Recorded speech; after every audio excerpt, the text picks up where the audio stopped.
So this is my 2004 Forester XT, and if you haven't watched our channel before, this Forester has been completely STI swapped. So it's got the STI 6-speed drivetrain, the Brembos. It's got a built motor built by Androtech Automotive with forged pistons. It's got quite a lot of work done to it, which is surprising because it's my daily driver. And I never really intended to do this many modifications to it, but it's working out. It's actually still pretty drivable on the street. It's pretty enjoyable.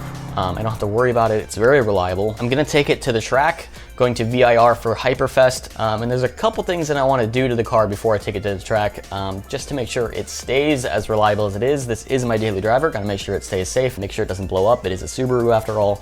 There's a few things that I need to do to make sure that this car will stay safe and reliable on the track. The first of which is a bigger top mount intercooler. When I'm on track, I'll be constantly at full throttle, which can be quite demanding of the engine and cause temps to get high. Putting on a bigger intercooler will help ensure that my charge temps stay low and keep my engine safe from detonation. All right, before we get started, I've got my friend Mark here. He's gonna help me out. This intercooler doesn't fit the same as it would on a normal STI. There's less engine bay space in a Forester. The STI intercooler is very close to the Forester's firewall, so it's pretty difficult to remove. But it's worth upgrading, because intake charge temps have a big impact on engine's reliability. The colder you can make the air going in, the less likely chance that you'll have of getting detonation. And this Grimmspeed intercooler that I got from MA Performance is almost twice the core size of the STI intercooler. I could always go to a front mount intercooler, but this top mounted intercooler keeps things less complicated and more reliable. And Grimmspeed rates this intercooler up to 550 wheel horsepower. Actually, seeing them side by side, you can really see the performance gains that I'm gonna get from this Grimmspeed one. You can just tell it's much beefier, the vanes are much tighter together, and just the size of the core looks to be probably double the size, honestly, of the stock intercooler. But the actual footprint doesn't look to be much bigger than the stock one. There you go. Something to get a bit of grip on that thing. I don't know. I will say, after all the trouble that we went through, I don't want a Subaru. Well, we got the intercooler on. Dimensionally, it's actually the same as the stock intercooler, which means it does fit in the engine bay. It's about as annoying to install as the stock intercooler, honestly. It's just the core is much bigger. So that's good. I really didn't want to go with the front mount. That was just some extra headache that I didn't want to deal with, so I'm glad this fits. Yes. But now, got to go to Fortunato.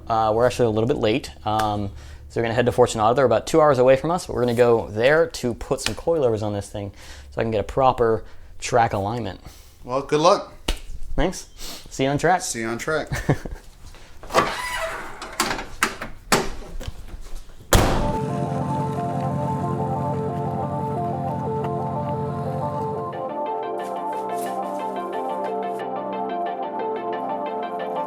All right, so here we are at Fortunato. I have come here to get some coilovers for the Forester.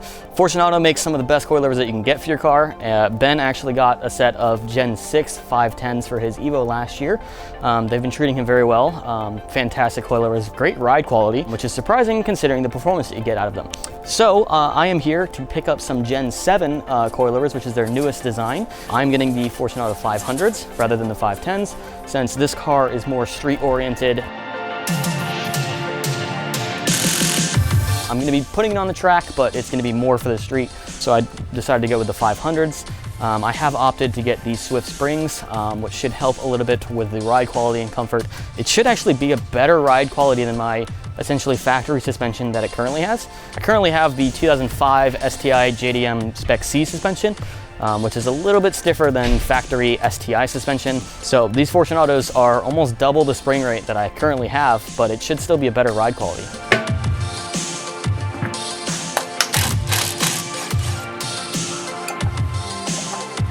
Spec C suspension, STI Pinks, that's what these are known as. They're a good spring and strut combo, honestly. I had them on my Spec B when I first had the Spec B. They're a great bang for the buck, just not as good at Fortunatos. I decided to go with the recommended spring rates of 8K in the front and 6K in the back.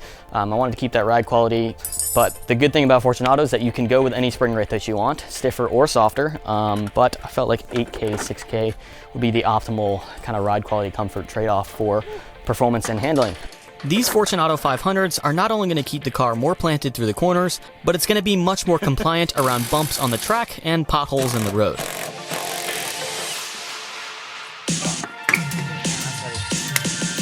I got these with the added swift springs and adjustable camber plates. This way I can dial in the alignment to give me the most amount of grip around corners. I was previously stuck with a maximum camber setting of 0.6 degrees negative camber, and that's just not enough camber to win me the scene points that I need at the vape shop. Alright, so once you get your coilovers in, you've got to set the ride height, which can be difficult because you lower the back and then, if you lower one side, it can actually throw off another side based on kind of where the weight center is.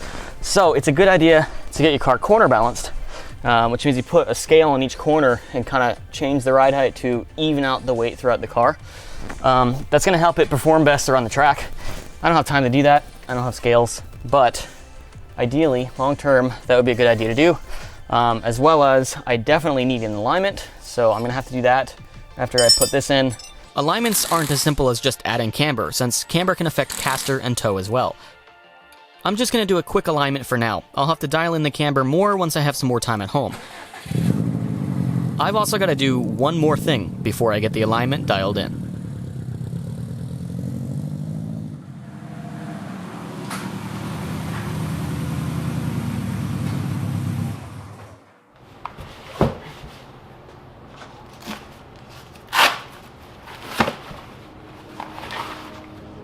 Tires. Arguably the most important modification that you can do to your car, especially if you plan to take your car to the track. I've opted for the very aggressive Nitto NT01 tires, since these tires will only be used on the track and not on the street. I have these tires mounted to identical BBS STI wheels, but in gold.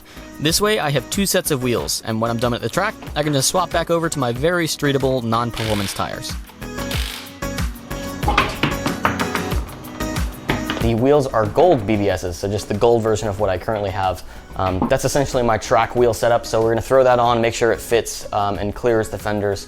And thankfully, we have some adjustment with the coilovers if they don't clear, so we can kind of fine tune things there. And then I have to get the alignment set. Once I get those wheels and tires on, I'm gonna set the alignment with those just to make sure it is optimum from the track.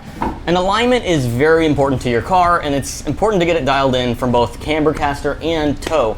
Right now I'm working on camber first. The reason your car needs a little bit of negative camber is when you're going around a corner, the body has a tendency to roll a little bit, and as it rolls, the tire also rolls with it. So you want maximum tire contact to the road when you're mid-corner. So you're gonna kind of try to compensate for that body roll. I'm trying to get my camber in the front to be 1.7 negative degrees in the front, 1.2 negative degrees in the back. So I'm using my quick trick alignment tool to check my camber, messing with the camber with the top hats on the Fortunato's, dropping it down. Once I get my camber set, I can check the toe, which when you're adding more camber, that does affect toe as well because the tie rod pushes, makes the tire kind of tuck in a little bit.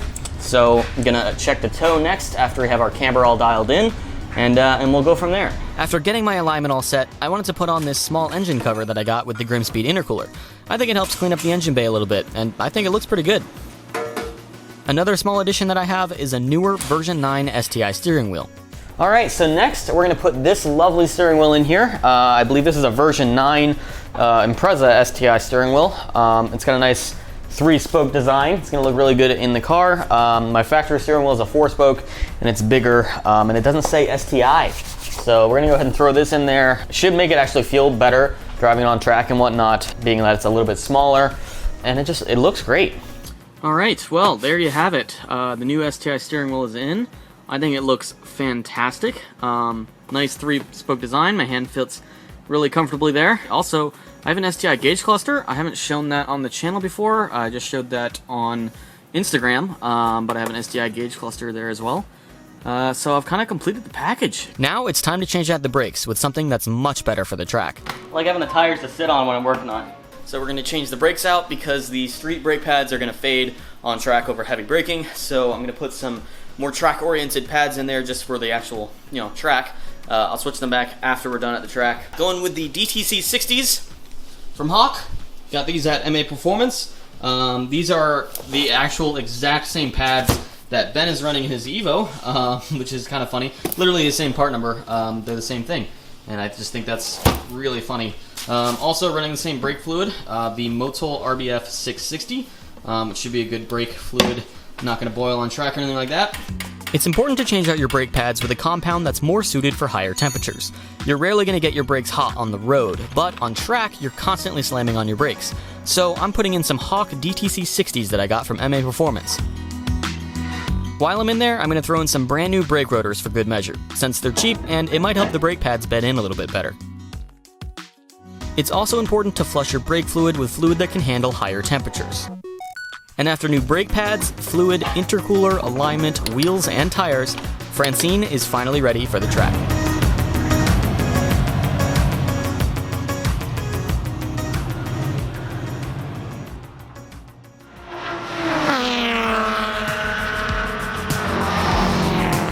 Francine did great at the track. I'll have to apologize though, I didn't film very much while we were there at Hyperfest. I was having such a blast driving this wonderful little box that I didn't think to turn on many cameras. It was quite fun to have a crossover SUV keeping up with a bunch of BMWs and Porsches. The car doesn't have a great weight center, but it's got tons of power and great suspension geometry from the STI subframes and Fortunato coilovers. It's quite the fun little sleeper, and I absolutely love it.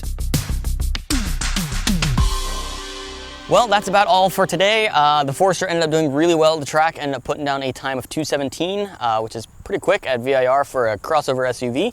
Also, after you go to the track, you want to make sure that you change out your fluids. So I changed out my oil and my transmission fluid after that track day. It's just important to do that after heavy use at a track, especially being full throttle for an hour or 2 hours long. It's just really important to make sure that you change those fluids out so that your engine can stay healthy. If you're interested in seeing anything further about this Forester, I've posted just about everything that I've done to the car on our YouTube channel. I think there's 4 or 5 other videos out there about this car specifically. If you want to find more up-to-date updates, you can follow us on Instagram at Gears and Gasoline, and you'll get a lot more day-to-day updates on things that I do to the Forester. But that's all that I have for you today. I hope you enjoyed this video, and comment, like, subscribe, bell, and binge some more videos. Thanks. Bye.